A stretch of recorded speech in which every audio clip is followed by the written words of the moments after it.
الحمد لله نحمده ونستعينه ونستغفره ونؤمن به ونتوكل عليه ونعوذ بالله من شرور أنفسنا ومن سيئات أعمالنا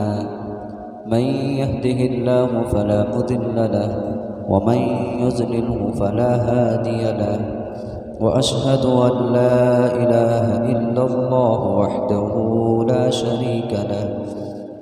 وأشهد أن سيدنا وسندنا ونبينا ومولانا محمدا عبده ورسوله صلى الله تعالى عليه وعلى آله وأصحابه وبارك وسلم تسليما كثيرا أما بعد فقد قال الله تبارك وتعالى في القرآن المجيد والفرقان الحميد فأعوذ بالله من الشيطان الرجيم بسم الله الرحمن الرحيم وإن كنتم في ريب مما نزلنا على عبدنا فأتوا بسورة من مثله وادعوا شهداءكم من دون الله إن كنتم صادقين فإن لم تفعلوا ولن تفعلوا فاتقوا النار التي وقودها الناس والحجارة أعدت للكافرين صدق الله العظيم. محترم ناظرین کرام، عزیز ساتھیوں، بزرگوں، اب تک ہم لوگ یہاں تک پہنچے ہیں کہ شروع کے 20 آیتوں میں اللہ سبحانہ و تعالی نے 3 گروہ کا ذکر کیا. پہلی 5 آیتوں میں اللہ سبحانہ و تعالی نے کامل مومن متقین کے اوصاف کو بیان کیا ہے، جو پکے سچے مومن ہیں اور یہی لوگ کامیاب ہیں. اللہ نے ان کا بیان کیا،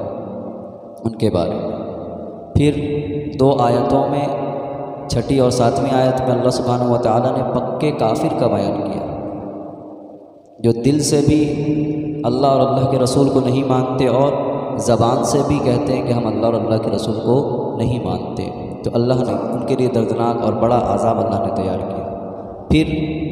13 آیتوں میں اللہ سبحانہ و تعالی نے منافقین کا ذکر کیا. منافقین جو دل سے اللہ اور اللہ کے رسول کو نہیں مانتے مگر زبان سے اقرار کرتے کہ ہم اللہ اور اللہ کے رسول کو مانتے ہیں، بظاہر اطاعت و فرمانبرداری بھی کرتے تھے. تو 3 گروہ کا ذکر اللہ سبحانہ و تعالی نے سورہ بقرہ کی 20 آیتوں میں بیان کیا. اس کے بعد 21ویں اور 22ویں آیت میں یہاں سے ایک مضمون شروع ہوا، ایک دوسرا رکوع شروع ہوا. اب اللہ سبحانہ و تعالی نے پورے انسان کو مخاطب کیا اور فرمایا کہ یا ایھا الناس اعبدوا ربکم الذی، اے انسانوں جو ہے تم اللہ اپنے رب کی عبادت کرو. اور اللہ نے عبادت کے ساتھ ساتھ اپنے اوصاف بیان کیے تھے کہ جس نے تم کو پیدا کیا اور تم سے پہلے جتنی بھی چیزیں تھیں اس کو بھی اللہ نے پیدا کیا ہے، اور تمہارے واسطے اللہ نے زمین کو فرش بنا دیا یعنی بستر بنا دیا، اور آسمان کو چھت بنا دیا، اور آسمان سے پانی بارش اللہ اتارتے ہیں، اور اس بارش سے اللہ سبحانہ و تعالی لوگوں کے کھانے کے واسطے پھول پھل اناج وغیرہ تیار کرتے ہیں. تو پھر اللہ سبحانہ و تعالی آخر میں کہتے ہیں کہ فَلَا تَجْعَلُوا لِلَّهِ أَنْدَادًا وَأَنْتُمْ تَعْلَمُونَ، لہذا تم جو ہے نا میرے ساتھ کسی کو شریک مت کرو. تو 20 آیتوں کے بعد 2 آیتوں میں اللہ سبحانہ و تعالی نے توحید کا ذکر کیا ہے. اسلام 3 چیزوں پر کھڑا ہوا ہے نا، ایک توحید، دوسرا رسالت، تیسرا آخرت. اللہ کو ماننا، رسول کو ماننا، اور مرنے کے بعد کی جو زندگی ہے جنت جہنم ہے اس کو ماننا. ان 3 چیزوں پر پورا اسلام ٹکا ہوا ہے، ایمان کی بنیادی چیزیں. تو اس 21 اور 22ویں آیتیں میں اللہ سبحانہ و تعالی نے توحید کا ذکر کیا کہ وَإِن كُنتُمْ فِي رَيْبٍ مِّمَّا نَزَّلْنَا عَلَىٰ عَبْدِنَا، اور اگر تمہیں کچھ شک ہو اس میں جو ہم نے اپنے خاص بندے پر نازل کیا۔ لوگ جو تھے کافر اس وقت کے، وہ کہتے ہیں کہ جناب محمد رسول اللہ صلی اللہ علیہ وسلم پر قرآن جو ہے ایک بارگی نازل کیوں نہیں اللہ نے کر دیا؟ ایک ہی قرآن، تو معلوم ہے کہ قرآن 23 سال میں نازل ہوا، تھوڑا تھوڑا نازل ہوتا، جیسی ضرورت پیش آتی ویسے ہی قرآن اللہ اتارتے۔ تو وہ لوگ کہتے ہیں کہ جیسے تورات، انجیل، زبور، یہ ساری کتابیں ایک بار نازل ہو گئی، ایک ہی بار ساری کتاب اللہ نے چاہے موسیٰ کو، چاہے عیسیٰ کو، چاہے داؤد علیہ السلام کو ایک ہی بار کتاب دے دی ون ٹائم میں۔ مگر قرآن کی جب باری آئی ہے تو اللہ سبحانہ و تعالیٰ نے قرآن تھوڑا تھوڑا نازل کیا، بقدر ضرورت، جب جیسی جیسی ضرورت پیش آتی رہی اللہ سبحانہ و تعالیٰ نے قرآن نازل کرتے رہے۔ یہ بھی ایک کرم تھا، ایک اللہ کے نبی کے ساتھ شفقت سمجھ گئے، اللہ سے شفقت فرما رہے ہیں کہ بھئی ایک بار سارا حکم نازل ہو جاتا تو عمل کرنا مشکل ہو جاتا، ایک ہی بار میں شراب کا حرام ہونا، نماز کا فرض ہونا اور زکوٰۃ کا فرض ہونا، یہ جتنے احکامات قرآن کے اندر ایک بار دے دیتے تو ایک بار پورا کانسٹیٹیوشن ایک بار میں آ گیا ہے قرآن، اور اس پہ نازل پھر اس پہ عمل کرنا مشکل ہوتا۔ تو ضرورت کے مطابق جیسی ضرورت پڑتی گئی 23 سال میں اللہ سبحانہ و تعالیٰ نے اس کو مکمل کر دیا دنیا میں، عالم دنیا کے اندر۔ تو وہ لوگ یہی شک کرنے لگے کہ یہ جو قرآن ہے نا، جو محمد صلی اللہ علیہ وسلم جو بیان کرتے ہیں، یہ اپنے طرف سے یہ بیان کرتے ہیں، اسی لیے تھوڑا تھوڑا کر کے جب جیسی ضرورت پیش آتی ہے یہ تھوڑا تھوڑا کر کے بیان کرتے رہتے ہیں لوگوں کے ساتھ۔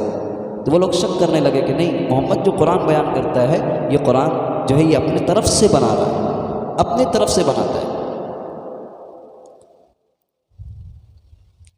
تو اللہ نے اسی کا ازالہ کیا کہ وَإِن كُنتُمْ فِي رَيْبٍ مِّمَّا نَزَّلْنَا، کہ تم اس شک میں پڑے ہوئے ہیں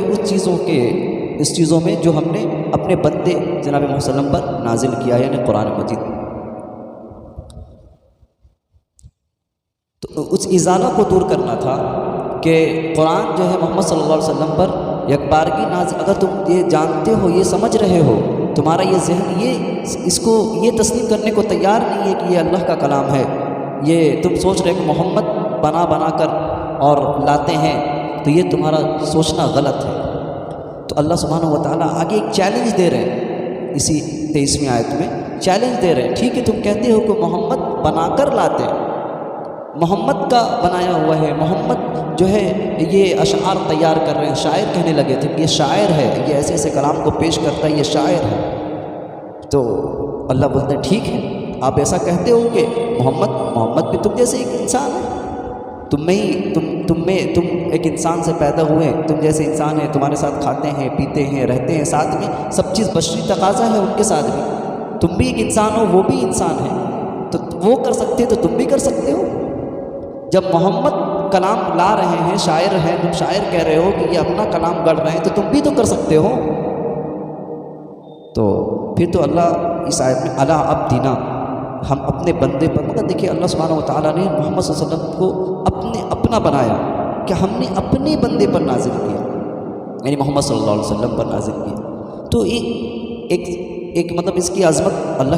کے نبی کی عظمت کو اللہ نے اور بڑھائی ہے، عظمت بڑھا دی اس معنی پر کہ جس شخص کی جس سے نسبت ہوتی ہے، جس سے اس کا تعلق ہوتا ہے، اس کا مقام بھی بڑھتا ہے۔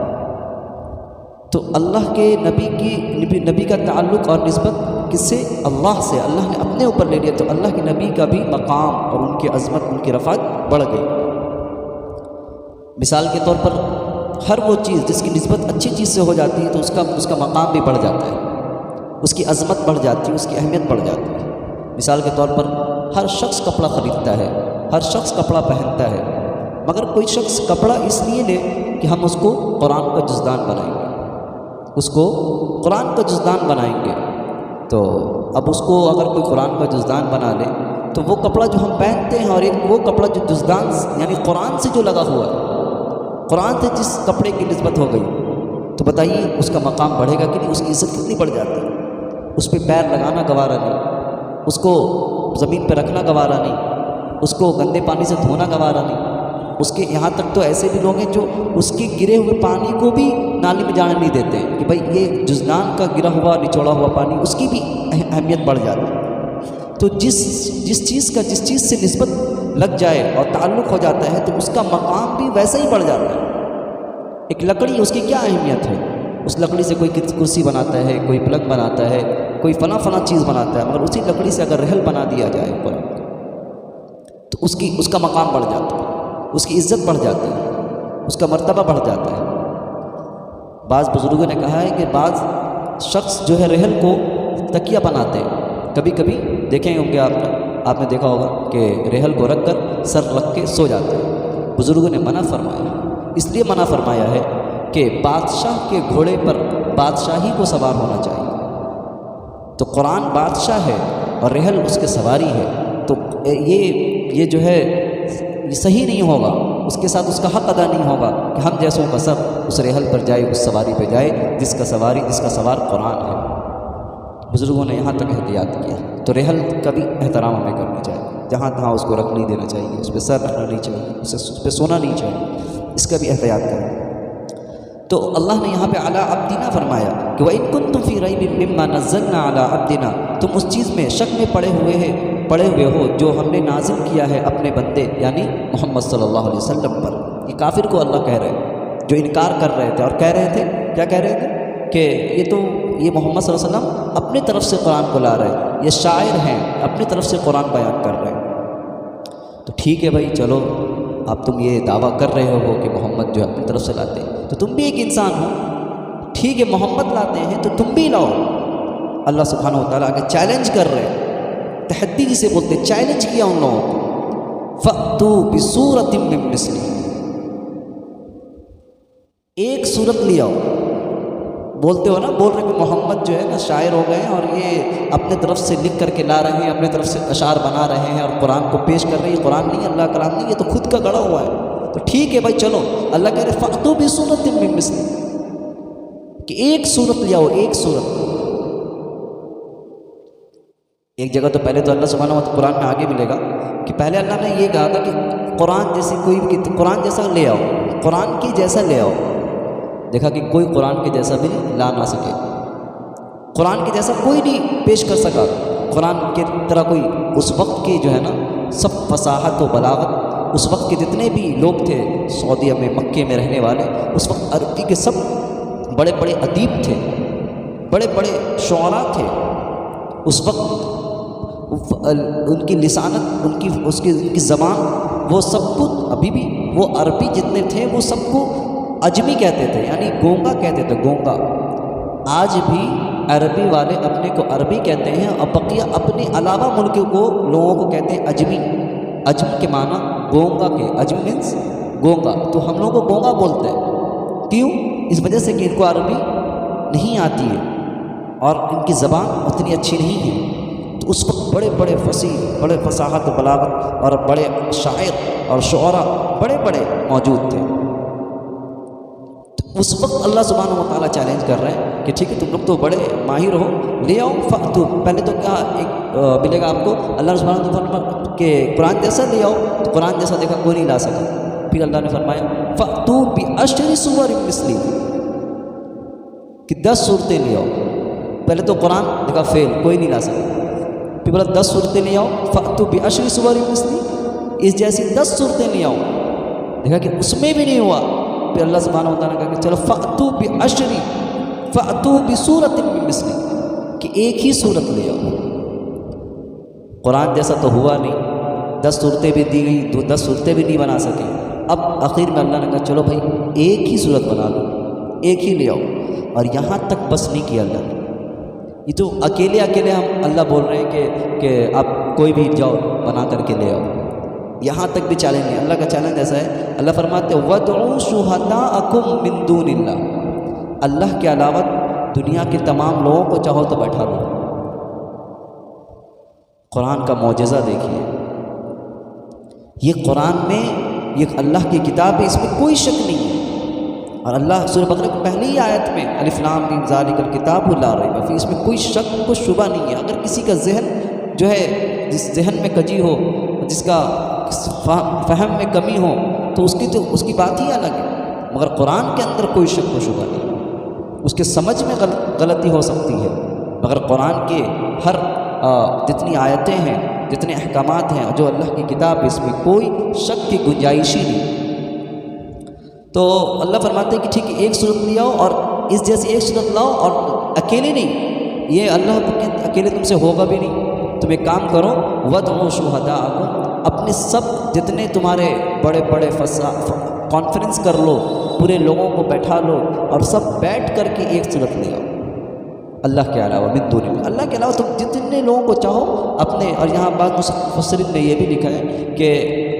جو وہ لوگ پوچھتے تھے، بت کو پوچھتے تھے بڑے بڑے، جو انہوں نے اپنا بت اور خدا معبود بنا رکھا تھا، کہ تم لوگ جس کو پوچھتے اس کو بھی بلا لو، جو تم نے جس کو خدا مان کے رکھا ہے اس کو بھی بلا لو اور کہو کہ ایک صورت بناؤ۔ کتنا بڑا چیلنج ہے بھائی، کوئی بھی چیز ایک آدمی سے نہیں ہو سکے گا، مگر اگر ایک گروپ بیٹھ جائے کسی چیز پر کہ بھائی آج ہم کو کسی چیز پہ ناول لکھنا ہے، یا کسی چیز پہ کچھ مضمون ہمیں تیار کرنا ہے، تو اگر 10-20 اسکالر بیٹھ جائے تو فوراً ہو سکتا ہے،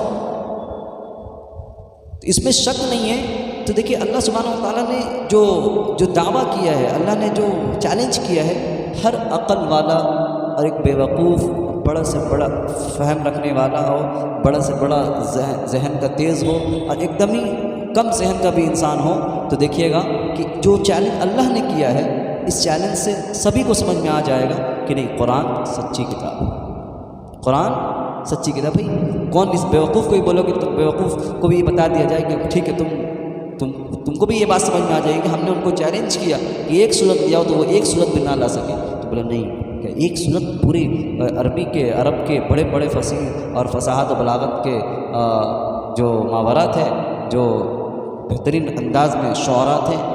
جن کے اشعار جو ہے خانہ کعبہ میں ٹانگے جاتے تھے، وہ لوگ ایک صورت نہیں بنا سکے، تو بیوقوف انسان میں کہے گا نہیں، یہ جھوٹے انسان، یہ اللہ کا کلام ہی ہو سکتا ہے کہ اس جیسا ان لوگوں نے تیار نہ کر سکے، ان لوگوں نے تیار نہیں کیا۔ تو اللہ فرماتے ہیں من دون اللہ ان کنتم صادقین، اگر تم سچے ہو، اگر تم سچے ہو، تم کہہ رہے ہو کہ محمد خود سے اشعار بناتے ہیں، تو تم ایک صورت لے آؤ، صرف ایک صورت اس جیسی لے آؤ، جیسے انا اعطیناک، سب سے چھوٹی صورت اگر قرآن میں دیکھا جائے تو سورۃ الکوثر، انا اعطیناک الکوثر فصلی لربک وانحر ان شانئک هو الابتر، بس اتنی سی، یہ اتنی چھوٹی صورت جو ہے، اس جیسی ایک صورت لے آؤ، اس جیسی ایک صورت۔ لبید نام کا ایک بڑا شاعر تھا مکہ میں، اس کی بہت چلتی تھی، اس جیسا کوئی اشعار لکھ نہیں سکتا تھا، بڑا ادیب تھا، بڑا ادیب تھا۔ مکہ کا ایک دستور تھا کہ ہر سال وہاں مشاعرہ ہوا کرتا تھا، ہر سال مشاعرہ ہوتا تھا، اور اس مشاعرہ کے اندر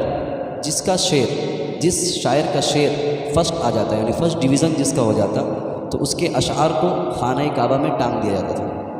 پھر دوسرے سال مشاعرہ ہوتا تھا، تو پھر دوسرے سال اگر اس سے اچھا جو ٹنگا ہوا شعر ہے، اس سے اچھا شعر کسی کا ہو گیا، تو پھر اس کو اتار کے اس کو ٹانگ دیا، یعنی اعزاز میں کہ جو کوئی فرسٹ لائے گا اپنے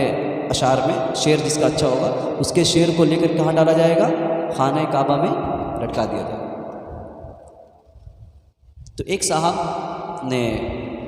بھائی مشاعرہ ہوا، وہ فرسٹ آ گئے، تو ان کے شعر کو اٹھا کر خانہ کعبہ میں ٹانگ دیا گیا۔ پھر دوسرے سال مشاعرہ ہوا، تو دوسرے سال بھی کوئی صاحب اس سے جیت نہ سکے، تو دوسرے سال بھی ان کا ہی ٹنگا رہ گیا۔ تیسرے سال بھی مشاعرہ ہوا، تیسرے سال بھی کوئی شاعر اس جیسا شعر نہ کہہ سکے، تو پھر تیسرے سال بھی ٹنگا رہا، یہاں تک کہ 7 سال تک ان کا شعر جو ہے ٹنگا رہ گیا خانہ کعبہ، 7 سال تک۔ تو ایک صحابی، اور یہی لبید جو بڑا ادیب تھا، اس کا ذکر ملتا ہے، انہوں نے جب قرآن کو سنا تھا، قرآن کو سنا، اسی وقت سے اس نے یہ کہہ دیا، اس نے شعر اشعار یعنی شعر گوئی کرنا چھوڑ دیا کہ اب شعر کا کوئی وجود ہی نہیں ہے۔ قرآن جب اس نے قرآن کے سورہ بقرہ کو اس نے سنا، تو اس کے ہوش اڑ گئے کہ یہ تو انسان کو ہو ہی نہیں سکتا۔ ایک انسان بہت ماہر ہوتا ہے تو وہی اس چیز کو سمجھ سکتا ہے کہ یہ تو بہت اوپر کی چیز ہے، یہ تو انسان کی بس کی ہے ہی نہیں ہے۔ تو ایک صحابی ایسے ہی گزر 7 سال تک ایک شعر ٹنگا رہ گیا۔ ایک صحابی گزر رہے، ایک صحابی نے انا اعطینا کل کوثر، سورۃ الکوثر پورا کا پورا انہوں نے سورہ کو لکھ دیا اس شعر کے نیچے، اس شعر کے نیچے کسی صحابی کے گزر کے انا اعطینا سورہ کوثر لکھ دیا اس میں۔ اب جو ہے لوگ آتے ہیں دیکھتے کہ بھائی پہلے کا جو شعر لٹکا وہ تو تھی، اور سورہ کوثر بول رہی، یہ کس کا کلام؟ یہ تو شعر کا کوئی وجود ہی نہیں ہے، یہ کلام آیا کہاں سے؟ تو جب لوگ دیکھتے تو ایک بھیڑ لگی، تو ان میں سے ایک شخص نے کہا وَلَيْسَ هَذَا مِن کلام البشر، وَلَيْسَ هَذَا مِن کلام البشر، یہ جو ہے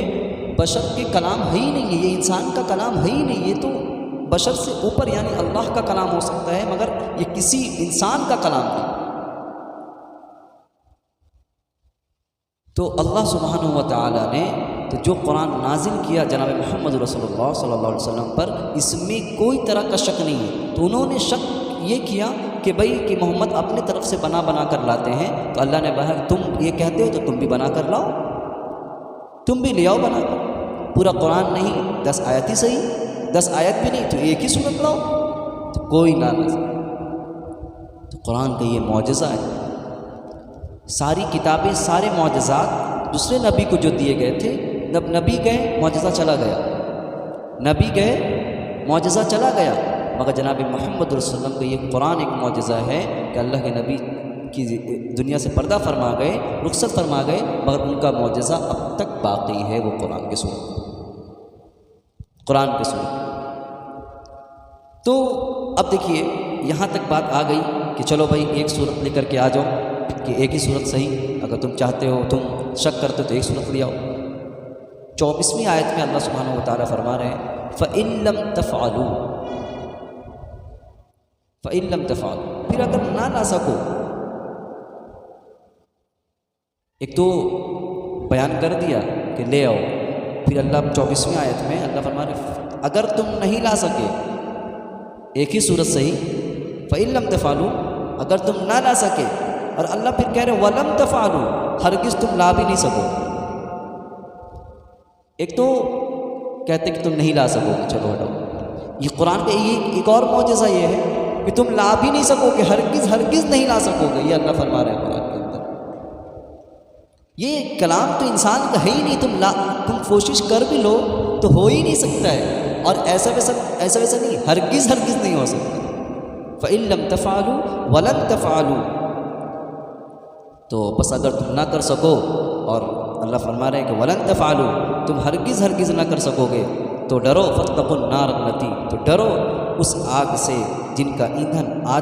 وَاتَّقُوا النَّارَ الَّتِي وَقُودُهَا النَّاسُ وَالْحِجَارَةُ، تو ڈرو اس آگ سے جس کا ایندھن آدمی اور پتھر ہے۔ اعدت للکافرین، جو کافروں کے لیے تیار رکھتی ہیں، کافروں کے لیے تیار کی گئی کافروں